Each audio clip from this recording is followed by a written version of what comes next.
A long campaign is now. This is the car market in Mogadishu. NATO's military success against many Western nations. This is On Assignment. Hello and welcome to the show, everyone. I'm Alex Villarreal. And I'm Imran Siddiqui. Coming up, Sharia law in an Indonesian province. We look at how and why it's being implemented. In the U.S., the only living suspect in the 2013 Boston Marathon bombings goes on trial.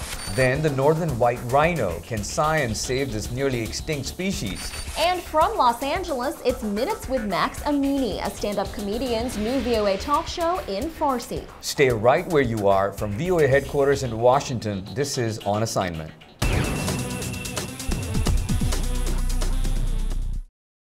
Indonesia has the largest Muslim population of any country. Its legal system is based on government regulations and Dutch civil law, but in a compromise with separatists in 2001, Aceh province was allowed to implement Sharia law.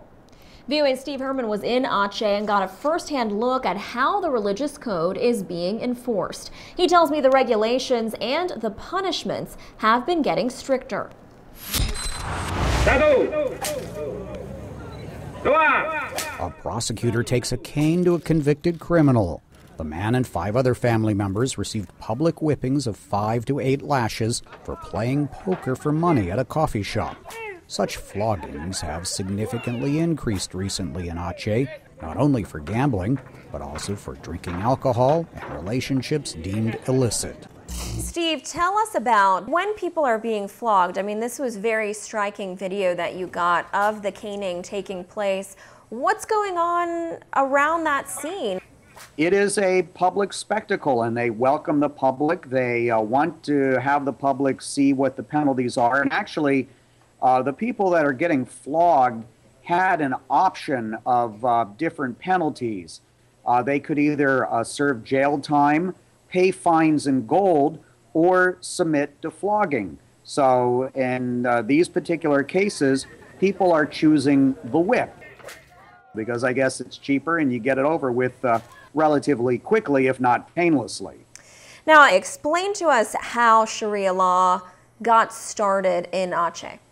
Aceh is a very special place in Indonesia. There was an insurgency that went on for decades there, and as part of a peace agreement, the people who were going to end up running Aceh wanted a great degree of autonomy and also to be able to implement Sharia law. And it is the only province in Indonesia, the world's largest Muslim country, where there is Sharia law. And there are also a number of people who are not Muslim living in Aceh. How has this affected them? Until now, Sharia law has not applied to non-Muslims, whether they are residents or visitors. However, recently, the legislature in Aceh province decided to implement Sharia law for non-Muslims. Now, we don't know of any cases yet where any non-Muslim has been arrested and flogged or penalized in any way, but there is a belief that this is coming very soon. And one bit of concern for non-Muslims and visitors to Aceh, which has some wonderful beaches, by the way, is immodest dress. Both men and women should not be showing their legs in public. Now, we talked to some non-Muslim women who said that when they've been stopped for not having the hijab, the headscarf, that they showed a cross or explained that they weren't Muslims and they were allowed to go. But with the law being implemented now for non-Muslims, the special police, which are enforcing Sharia law, may not be as lenient. It seems extreme to many people that they're having to live under this law and this strict enforcement. How are they reacting to it? Well, obviously, a lot of people there don't like it. I spoke with one activist for women and children who says that this was all unnecessary, that Aceh was already 99% Islamic before the Sharia law went into effect. Officers enforcing Sharia law wrongly interpret it. Women end up being the primary targets. Especially for dress violations, it's about 10-to-1 women to men who are facing penalties under the Sharia code. Steve, on a personal note, what was it like for you being there as these floggings were taking place? You know, we were treated very well by the people of Aceh. Everyone is friendly. They really want to get the word out that as long as people come in there dressed modestly, or not, you know, drinking and gambling in public, that they're not going to be molested in any way. We were able to get a beer in our 5-star hotel in Aceh, and so they do want to be able to welcome foreigners, but obviously with an increasing amount of floggings, this sort of publicity getting out, this is the reputation that people are going to think of in regards to Aceh. All right, we are taking a break now, but when we return, the Boston Marathon bombings and the trial of one of the suspects. Yes, Alex, I spoke to someone who knows and has extensive knowledge about the Boston Marathon bombing suspects. We'll be looking at that. You're watching On Assignment.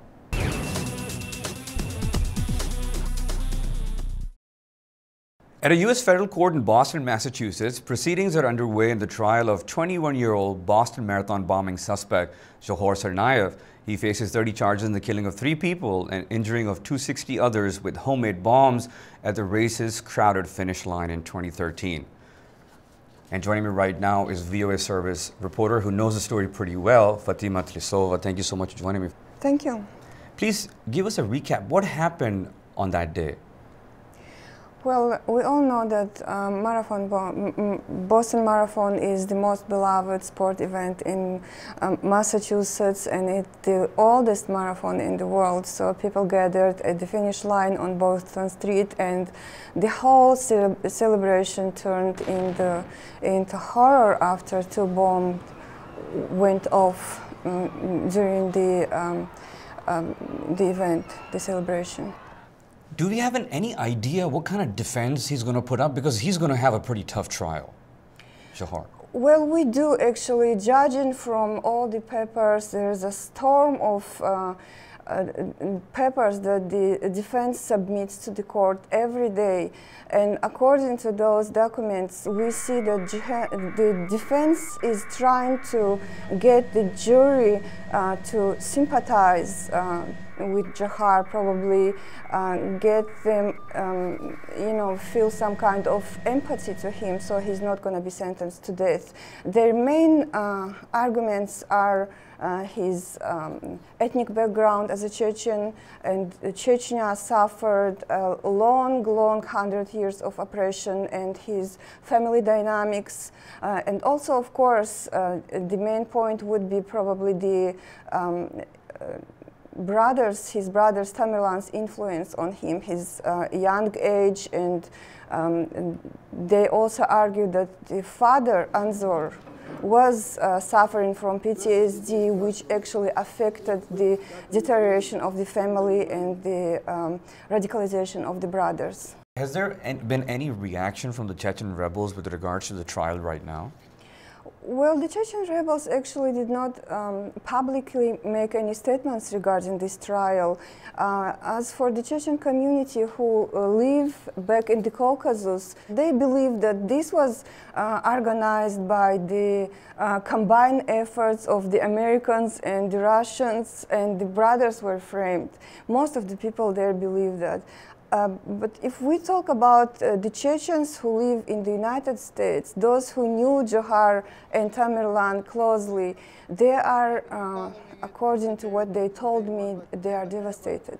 They feel betrayed by the brothers. They think that this event, this horrible thing that allegedly these brothers did, it affected the whole Chechen community and their reputation and their future. They think that now the people in the United States are not going to trust them anymore, and the peaceful and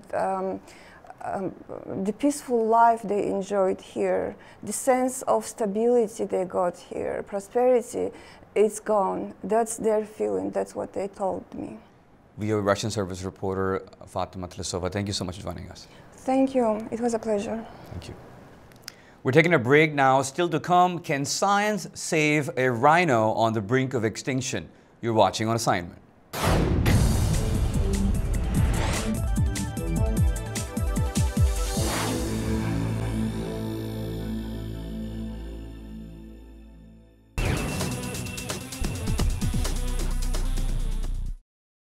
A conservancy in Kenya is home to 3 extremely rare rhinos. Now, these rhinos have been pushed to the edge of extinction by threats that we humans have made. So the question for scientists is, can the species be saved? VOA's Gabe Joslow went to the conservancy to report on the northern white rhino and last-ditch efforts to save it. Take a look. Meet Najin, a northern white rhino, one of only 5 left in the world. Get to know her now, the furry fringe around her ears, her squat legs, because within our lifetimes, the northern white rhino could be gone forever. The reason that that rhinos are poached, that the populations have been so decimated in recent years, is because mostly in Asia, there's this belief that the horns have some properties, that benefit your health. But the fact is, the horns have no properties that are distinct at all from your fingernails or from your hair. It's all the same material. So conservationists like to push the point that while there is that belief that the horns have some magic properties, it's absolutely not true. So really, these rhinos are being killed for no reason at all. This animal, they are originated in Congo, a place called Garamba, northern Congo. They were hiding themselves in a long grass. Not like southern white rhino, you can find them in open place. They like the long grass and hide themselves there. People fight against the tribalism in Congo. Start killing this animal, they couldn't have anything to eat. They use as a food. And what about the purpose of food? Some of the villagers are also using these rhinos as a source of meat. That's what actually pushed this particular population to the edge. These rhinos were existing in a very conflict-torn area of the Democratic Republic of Congo. So as conflict was erupting, their villagers felt like they had no choice. They hunted and ate a lot of these rhinos, almost to extinction. We've heard that science has tried to save human beings, but how can science save a rhino from extinction? Scientists are trying to crossbreed the species with another species, or they're going to try a process of in vitro fertilization. The plan is to artificially impregnate a young, fertile female, or to use a southern white as a kind of surrogate mother. If that fails, then they may turn to crossbreeding to widen the gene pool. With just 5 rhinos left in the entire world, the gene pool is already so small that, even if the one remaining male rhino was able to mate naturally, it would be tough to produce generations of new rhinos that you could repopulate Africa with. So what they're going to try to do, if all else fails, is at least try to save some of the traits that make this rhino unique and make this rhino able to survive in the habitats that it used to occupy, which stretch from Kenya all the way west to about the Central African Republic. So it's not necessarily about saving the species exactly as it is right now, but preserving some sort of image of it, or some of the things that make it unique. What inspired you to particularly go after the story, Gabe? What happened, I saw a report that that one of this species of rhino died in a zoo in the United States. And I'd always known that there was this population in Kenya, and I thought it was just like, to imagine that there's just 5 left of this enormous mammal. I had to do a story before they were gone forever to raise awareness. This is Sudan. He is 41 years old. We were standing pretty close to that animal. Yeah, I'm going to be honest with you. I thought I would be okay just approaching these rhinos because I love animals, and I've done stories like this before. But the caretakers really let me a lot closer than I thought they would. So you get up close with these rhinos and you're filming them, and what I was trying to do is really capture their features and the things that make them unique.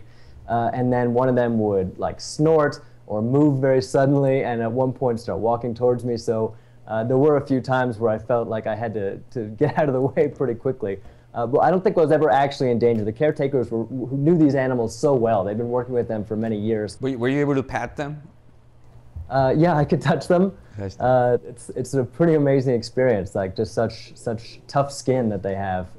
It's really a special feeling being that close to them.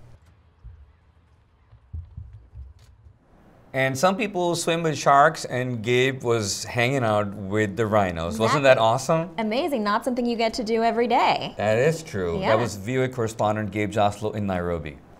Shifting gears now, there's a new comedy show in the Persian language lineup here at the Voice of America, and it's called Minutes with Max Amini. Well, for those of you who don't know him, Max is a prominent comedian in the Farsi-speaking world, and he is very funny. His show is taped in front of a live audience in Los Angeles, and I got a chance to sit down with Max here at VOA to talk about the show and his life. Check it out. My show is a talk show. It's a same version, same style as an American talk shows. Let's say The Tonight Show, Conan.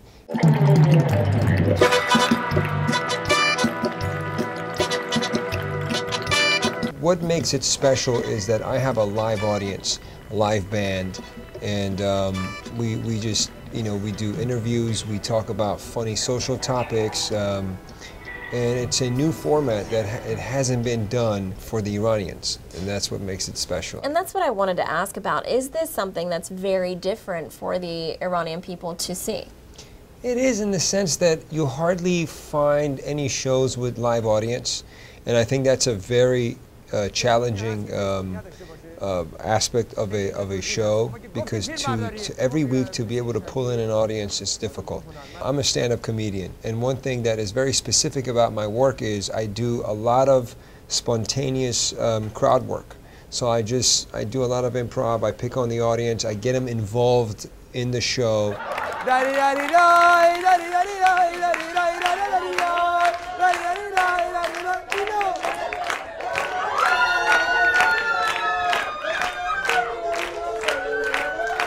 Who is Max Amini? I'm a lover, I'm a son, I'm a brother. I'm single. Is that? So what is it that with this show you are hoping to accomplish? That's a beautiful question. I hope that I, first of all, can bring a new energy, a new type of entertainment. I want my show to be funny. I'm bringing the younger generation and the older generation to be able to sit together, watch a family show, and get their minds off of every daily challenge, anything that is bothering them, just a half an hour of entertainment. I also would like to tackle social topics that I feel that are important, that the younger generation, could watch my show and walk away and say, you know what, I see things differently. And that would be the biggest accomplishment I could have. Recording in Los Angeles, how does the Iranian American population there play into what you're doing? Well, first of all, I'm very lucky that I'm very known in my community. مامان جانم عزیزم ماشاءالله دخترتون چقدر واقعا دسته گله ولی ماشاءالله یه جورای آمریکایی شد رفت جلو همه ملت من شوهر میخوام عزیز دل من این کارا رو میکنی که شوهرگیرت نیومده اگه این کارا نمیگردی که الان صبحان و خانواده‌اش 10 دفعه اومده بودن خواستگاری. Just through social media, I've been able to draw the audience. I have a production company myself, so I produce the show from A to Z. I produce the entire show, I write it, direct it, produce it, and then my production company edits it, send it to VOA, and they air it. Wow, that's great. So you've got your hands in all aspects of it. I do. I think the new era for new artists, if anybody watches this show and they're in the entertainment business, I think nowadays you cannot just be the talent. If you don't know how to produce and create your own content, you have to sit for the phone to ring. And that is emotionally difficult nowadays. You just sit there for someone to give you a job. But if you create your own content, then you kind of write your own destiny. Hey, looks like a fun show, Alex. Very, and Max was such a fun person to talk to. I had a great time meeting with him here. Now the only thing left for me and for all of you out there, if you don't speak Farsi, it's time for us to start brushing up on it so we can watch. Okay. All right. But if you are a fan of late night television, you might need a good cup of coffee the next morning. That is very true, and in China, coffee consumption is on the rise. VOA's Bill Ide has that story for us. In big Chinese cities, one does not have to look far to find a coffee shop. By some estimates, coffee consumption here is rising 7 times faster than the global average. I'll often grab a cup of coffee in the morning when I'm sleepy before I go to work or in the afternoon. With more people gulping down Java, many see an opportunity for Chinese-grown beans. For those of us who have been drinking coffee for a while, it is more than a question of convenience. It is not that easy to get domestically made coffee. I imagine most of the coffee we drink is from international distributors. Most of China's coffee is grown in southern Yunnan province. A French missionary brought plants to the region over a century ago, but coffee growing did not pick up until more recently. Swiss food giant Nestle has been working with farmers in Yunnan for more than 2 decades to develop a sustainable green coffee industry and raise the productivity and quality of the Arabica crop that is grown there. In Pu'er, a city better known for its pungent black tea, Nestle has a buying station and coffee center, which is managed by Walter de Smet. He says the first challenge was educating farmers. Coffee is new, okay? How to grow coffee, how to prepare the land, how to prepare the small plants. But that's only one part. The next part is how to produce good quality coffee, okay? Because that's also completely different from tea. De Smet and his team work with more than 2,600 coffee farms across Pu'er and nearby Xishuangbanna. Many found down bone-jarring dirt roads like this one. Huang Dabao is a coffee farmer who used to grow fruit.